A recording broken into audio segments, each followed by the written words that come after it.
I actually started playing piano before I started singing in the church. I started in the church as well.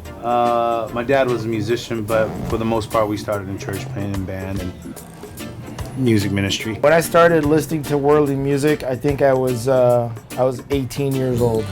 18? Yeah. So you had a strict. Yeah. Well, me and Ivan, we had a strict. We're in the jungle too, man. So like, we only had. Like, I wasn't in the jungle. He was. Wait a minute. Yeah, we only had cassette tapes, so I didn't have radio or anything like that. What's your influence? My dad was a vocalist and a singer for a long time. He did a lot of jazz and singer-songwriter, some Crosby, Stills, and Nash. Mine was like more R&B soul, Tower Power, Earth, Wind, and Fire. Tower Power, huh? Earth, Wind, and Fire. O-Town. My mom grew up in Oakland. Yeah. 2 Hawaiians in Oakland. My mom was on it. Yep. Auntie Mapu had the best. And all R&B soul. I listened to some Enya, some Yanni, some Oscar Lopez. But my first passion was like classical music. I used to, I loved all the waltzes.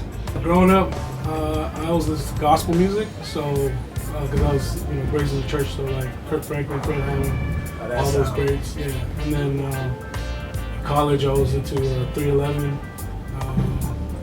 Hip hop. Yeah. So I kind of went from gospel straight to like hip hop. What was your early exposure to reggae? Oh, my brother in '94, he was going to college, and that was when '92, I think Sublime came out, and then he was really pushing me. He's like, yo, Sublime, actually it was Sublime first, then that led into Bob Marley. And then it was like, yo, what is this? So it was when I was about 12. My brother got me into it, and then we started covering a lot of Sublime stuff. Sublime went to UB40. Steel Pulse is one of my favorite reggae bands. I was introduced to the reggae through Bob Marley, of course, and then Morgan Heritage and Fiji. Yeah. Fiji kind of like. Yeah. Fiji, yeah. He was kind of like the godfather of. Yeah, but in Polynesia, yeah, he's at the. Yeah, I just covered Fiji late. I felt stupid because I He says the Fijian guy. yeah. He's Fijian. Been removed from Fiji. It was weird because like the first time, I listened to Bob and everything, and everybody's like, "Hey, you know the artist Fiji?" I'm like, "From Fiji?" It's an island, stupid. I think reggae and Polynesian mix. I mean, we grew A up. lot of Polynesian. Yeah, oh yeah, man. A lot of Lucky Dubé. Really appreciate the Yep. reggae music. What's your early exposure to reggae? For me, it was Bob. Basically, like how I really started getting into reggae music, because I was completely R&B soul, and that's all. And then I got introduced to Bob Marley. What was the name of the group when you guys started off initially? Not Too Soul. Not Too Soul? Not Too Soul. Not Too Soul, right? Yeah. And you guys started off doing covers from what I understand? Yes. Oh yeah. A lot of Stevie Wonder, some MJ, Red Hot Chili Peppers, 311, Journey. Prince, Journey, Sweet, Yeah. Guns N' Roses. Well, when you got a voice like this, you can basically sing anything. Sparking my daily bones and fucking tell me, girl, I like to feel the bone. And really wanna rock a boat like a hurricane in a perfect storm. Alone. Ask her when she on her way to the Hollywood. Said she loved the North Shore, bikini top, black Scott and the Bonjour. Can I wait till you want to? Can I wait till you want to? Can I wait till you want to? Till you graduate. Sing the piano, Billy. Can I wait till you want to? Can I wait till you want to? Can I wait till you want to? Till you graduate. Kings, one drop.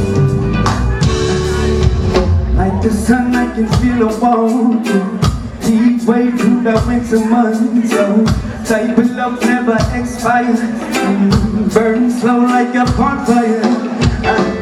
Ask her when she on her way.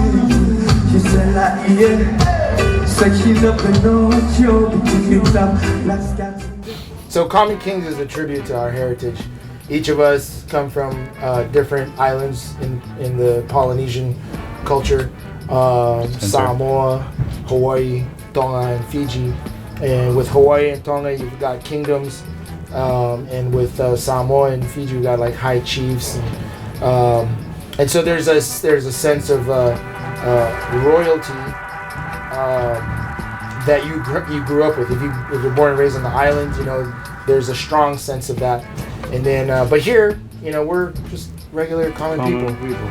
So it's kind of a tribute, like just we're common kings. Live performance, ability to perform and present yourself on that stage. Where's that coming from? Mana. Back to our heritage, our culture. Sure.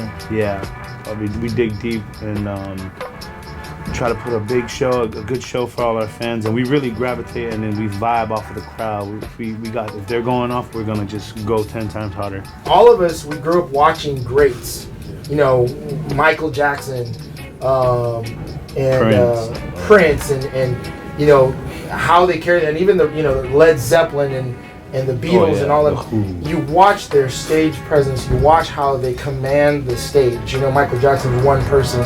You know, and I mean, I know he's got his dancers, but there's times when he's just out there by himself on this like 80-foot stage, minutes.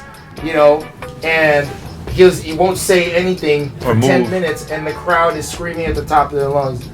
There's definite lessons to be taken from the greats, and when we first got together, we didn't.